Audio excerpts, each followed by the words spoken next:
ఓం నమో భగవతే వాసుదేవాయ. ఆత్మబంధువులందరికీ నమస్కారం.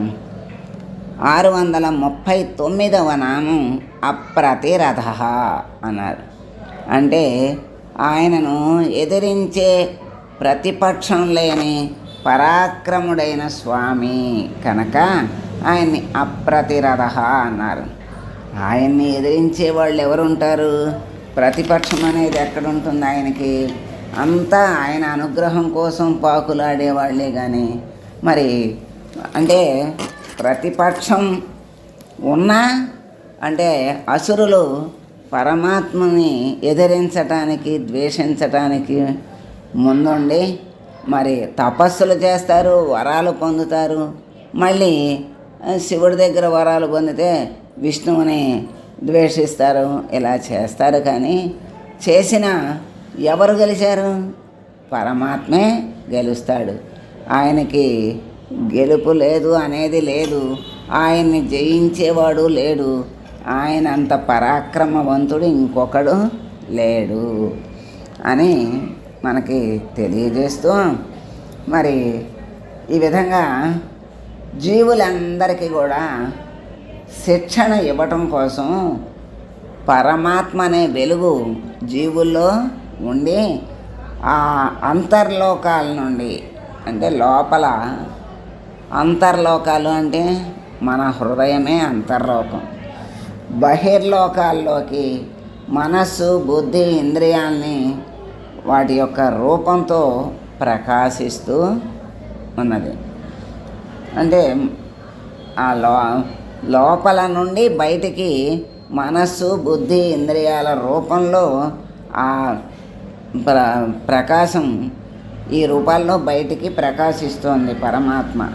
ఆ వెలుగు భౌతికం కాదు. భౌతికం అంటే మరి కనపడే శరీరము.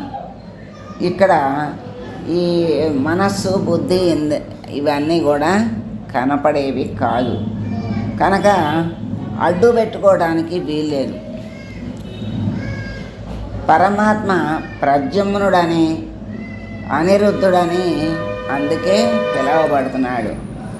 అంటే ఆయన్ని గెలిచేవారు లేరు, ఆయనకి ఎదిరించే ప్రతిపక్షము లేదు, ఆయన్ని ఎదిరించటానికి సాధ్యం ఎవరికి కాదు అని మనకి తెలియజేస్తూ మరి ఎదిరించే ప్రతిపక్షం లేదు అని చెప్తున్నారు. ఆయనకి అంత పరాక్రమవంతుడు స్వామి అని మనకి అర్థమైంది. విరోధుల్ని నిర్మూలించటంలో సాటి లేని మేటి వీరుడు పరమాత్ముడు. మరి ఈ యుద్ధం చేస్తే యుద్ధంలో గెలుపు వచ్చిందనుకోండి, ఆ గెలుపు ఎవరిది? పరమాత్మదే. ఆ పరమాత్మ యొక్క చైతన్యం. అందుకే కృష్ణుడు వెనక ఉండి అర్జునుడిని ముందు పెట్టుకుని యుద్ధరంగంలో నడిపించాడు. ఆ యుద్ధరంగంలో నడిపించినటువంటి పరమాత్మను వెనక పెట్టుకుని విజయుడయ్యాడు అర్జునుడు. ఆ విజయాన్ని సాధించబట్టే ఆయనకి విజయుడు అనే పేరు వచ్చింది. అది ఎవరిది ఆ విజయం? పరమాత్మదే. కానీ పరమాత్మ లేని అర్జునునికి విజయం లేదు. అందుకే ఆయన్ని ముందు పెట్టుకున్నా వెనక పెట్టుకున్నా విజయం తథ్యం అని మనకి ఈ విషయం ద్వారా తెలుస్తోంది. అలా మరి పరాక్రమవంతుడు, మరి ఎదురులేని వీరుడు అంటున్నారు కదా. అటువంటి పరాక్రమం ఎవరిలో ఉన్నా, విజయం ఎవరు సాధించినా ఆ ప్రతిభ అంతా వాళ్ళది అనుకుంటే అజ్ఞానం. అది పరమాత్మ వెనక ఉండి నడిపించాడు అనేటువంటి భావంతో ఉన్నప్పుడు అది సరైన జ్ఞానముతో ఉన్నట్టు. అలా కాకుండా నేనే గొప్పవాడిని, నా వల్లే ఇదంతా జరిగింది అని అనుకున్నాడా, వాడికి ఎవరి వల్ల ఎలా జరిగిందో వాడి యొక్క శక్తి ఏంటో పరమాత్మ తప్పకుండా తెలియజేస్తాడు. అట్లా తెలియచేయాలి, తెలుసుకోవాలి అంటే మళ్ళీ దానికొక ఎంతో కష్టపడితే కానీ అది తెలియదు. అందుకని ఈ సమస్య లేకుండా, ఆ కష్టం లేకుండా పరమాత్మ మనల్ని నడిపిస్తున్నాడు అనే భావాన్ని వదిలిపెట్టకుండా జ్ఞానములోనే ఉన్నప్పుడు, ఆ ప్రకాశములో ఉన్నప్పుడు ఉన్నది ఉన్నట్లుగా మనం తెలుసుకొని మసలుకుంటే విజయము లభ్యమవుతుంది, ఆ వినయము లభిస్తుంది. అది వినయమే కదా. నా ప్రతాపం అంటే అహంకారం. అహంకారం ఎవరిలో ఉన్నా పరమాత్మ దాన్ని దించుతాడు. అందుకే తనకి మరి ప్రియమైన భక్తులు ఎవరో కొంచెం భీముడు అహంకారాన్ని చూపించినప్పుడు భీముడి అహంకారాన్ని తొలగించాడు. అర్జునుడికి తెలియజేశాడు తాను లేని పరాక్రమం ఎలా ఉంటుందో ఒకప్పుడు అర్జునుడికి తెలియజేశాడు. ఎవరు అహంకారాన్ని చూపించినా వాళ్ళకి మరి అహంకారం అనేది మంచిది కాదు కదా. తనకి ప్రియులైనటువంటి వాళ్ళు, ఇష్టలైనటువంటి వాళ్ళు, తనని నమ్ముకున్నటువంటి వాళ్ళు గనక వాళ్ళు మార్గం తప్పితే మళ్ళీ సరైన మార్గంలోకి పరమాత్మ తప్పకుండా తీసుకొచ్చి నడిపిస్తాడు. అప్పుడు వాళ్ళకి మళ్ళీ తెలియజేసి ఏదో ఇప్పుడు కన్ను మూస్తే చీకటి, కన్ను తెరిస్తే వెలుగు అంటామే, అలా మత్తు మాయ అప్పుడప్పుడు ఆవరించి కళ్ళు మూసుకుపోయి ఆ అహంకారంతో మాయలో పడిపోతారు.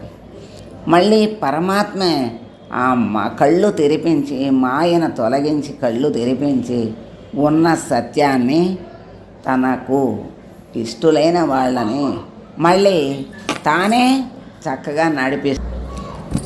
అందుకని ఆయన్ని అప్రతిరథ అన్నారు. ఎందుకు అంటే ఆయన దగ్గర ఏది ఉంటే అది మనకు అందిస్తాడు. తల్లిదండ్రుల దగ్గర ఉన్నది బిడ్డలకు సర్వము అప్పచెప్పాలనే ఆరాటం తల్లిదండ్రులకి ఉంటుంది. కాకపోతే వాళ్ళకి సామర్థ్యం ఉందా లేదా అని తెలుసుకుని సామర్థ్యాన్ని కలిగించి మరీ అప్పచెప్తారు. అట్లాగే పరమాత్మ కూడా తనకు ఉన్నటువంటి లక్షణాలను తన బిడ్డలకు తన వైపు తిరిగి తనను ఆర్తితో ఆశ్రయించి అనుగ్రహించమని ఆర్తితో ఎవరైతే అడుగుతారో వాళ్లకు పరమాత్మ తప్పకుండా అనుగ్రహించి చక్కని మార్గాన్ని చూపించి తన లక్షణాలన్నిటినీ వాళ్ళకి సంతరింపజేసి తనలో కలుపుకుంటాడు. మరి అంతకంటే కావాల్సింది ఎవరికి కూడా అంతకంటే ఎక్కువ ఏది లేదు. చివరికి ప్రతి జీవికి కావాల్సింది ఆ ముక్తే, ఆ మోక్షమే. ఎందుకంటే మళ్ళీ ఆయనలో కలుపుకున్నాడు అనుకోండి, అప్పుడు స్వస్థానానికి చేరినట్టు లెక్క. ఎక్కడి నుంచి వచ్చామంటే ఆయనలో నుంచే వచ్చాం కనుక ఆయనలోకి ఎప్పుడైతే చేరతామో అప్పుడు జీవితం పరిపూర్ణమైనట్టు. ఇంకా జీవితం అనేది మళ్ళీ పుట్టుక అనేది ఉండదు. అటువంటి స్థితి రావటం కోసమే మరి ప్రయత్నం చేయాలి. ఆ ప్రయత్నం కోసం కూడా పరమాత్మనే ఆశ్రయించాలి.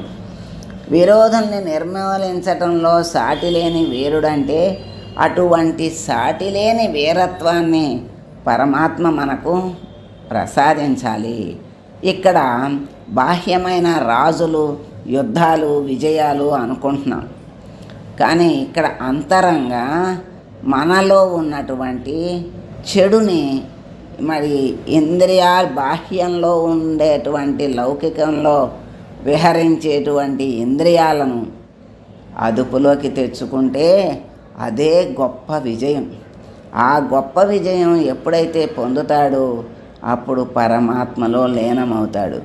ఇంద్రియాలన్నిటినీ అదుపులోకి తెచ్చుకోవటానికి పరమాత్మని ఆశ్రయించాలి, ఆ పరమాత్మనే వేడుకోవాలి.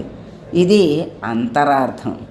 ఈ అంతరార్థాన్ని మనం తెలుసుకుని ప్రతిరోజు జరిగే యుద్ధంలో మంచి చెడులకు యుద్ధం జరుగుతూ ఉంటుంది. అంతర్మథనం అంటారు.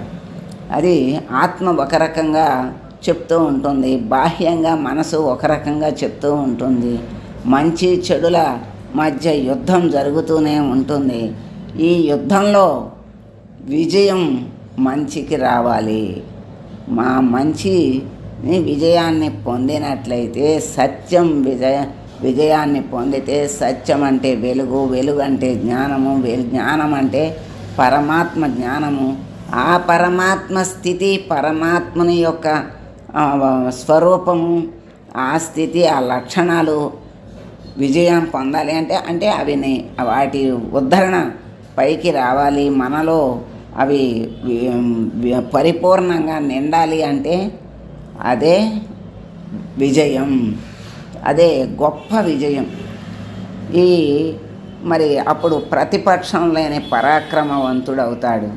అలాంటి స్థితిని తన భక్తుడికి ఇవ్వగలిగే స్వామి గనక అప్రతిరథ అన్నారు. అట్లా సాటిలేని మేటి వీరుడు పరమాత్ముడు. మరి స్వామి తనను ఎదిరించే ప్రతిపక్షం లేని పరాక్రమవంతుడైన స్వామిని అప్రతిరథ అన్నారని శంకరాచార్యులు వారు అన్నారు. విరోధుల్ని నిర్మూలించటంలో సాటిలేని మేటి వీరుడని పరాశర భట్టరు అన్నారు. ఈ అర్థమే వ్యక్తీకరించి తనను ఎదిరించటానికి ఎదురుగా వేరొక రథం లేని పరమాత్ముడు అప్రతిరథుడని వ్యాఖ్యానించారు. సత్యసంధుల శంకరుల వారి వ్యాఖ్యని అనుసరించారు. విజ్ఞులు ఓం అప్రతిరథాయ నమః అని స్వామిని మెచ్చుకుంటున్నారు. ఎటువంటి అప్రతిరథుడైన స్వామిని మనం వేడుకుంటూ, స్వామి మాకు శత్రువులైనటువంటి మమ్మల్ని అజ్ఞానములోకి తోసేటువంటి అరిషడ్వర్గాలను, మరి ఇంద్రియాలను లౌకికమైనటువంటి విషయాల మీద నుంచి మళ్ళించి అంతర్ముఖం చేసి అంతర్యామిగా ఉన్నటువంటి నిన్ను చేరుకునేటువంటి శక్తి సామర్థ్యాలను ఇచ్చి మమ్మల్ని విజయుల్ని చెయ్యమని కోరుకుంటూ మంగళం పాడదాం స్వామికి. మంగళం కౌసలేంద్రాయ మహనీయ గుణాత్మనే సర్వలోక శరణ్యాయ సాధురూపాయ మంగళం. ఓ